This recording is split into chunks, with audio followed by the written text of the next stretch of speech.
Here's how you're gonna refresh your day 5 hair. The hair isn't dry yet, but it's not super moisturized. And I can tell that some of the curls are starting to really lose their shape. My bonnet keeps coming off, so like, bruh. I'm gonna take the Coiling Custard, the one that we originally styled the hair with. I'm gonna shake, loosen up the hair again like we've been doing every single day. Just a little bit, not to every curl, just some individual, loosen up the curls a bit. There's no oil on my hand today or anything like that, because we already added oil more than once during the week, so I don't want to keep adding so much oil and oil down the hair. Separate again like we've been doing every day.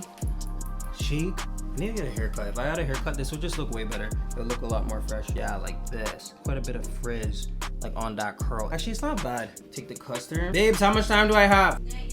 Negative. So we're in negative time, so now we really need to move fast. But a curl like this, I'm just gonna take some, just add a little bit of the Coiling Custard. When I add it, I'm also kind of just giving it a little bit of a twirl at the end, just a coil, a curl or coil, whatever you want to call it, just to encourage the curl pattern to do its thing. As it dries, there's also going to be a little bit of shrinkage, right? Because especially the more that I'm adding tension and I'm coiling around on the finger, there's going to be tension, so that's going to coil up when it dries, right?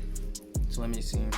Oh, I do not love those two, but we're in negative time, so I gotta move fast. Actually, okay, it doesn't look bad at all. Coiling Custard already did its job. Their hair is moisturized, it locked in the moisture. We have a little bit of frizz, but it still looks really good. Like, I like this.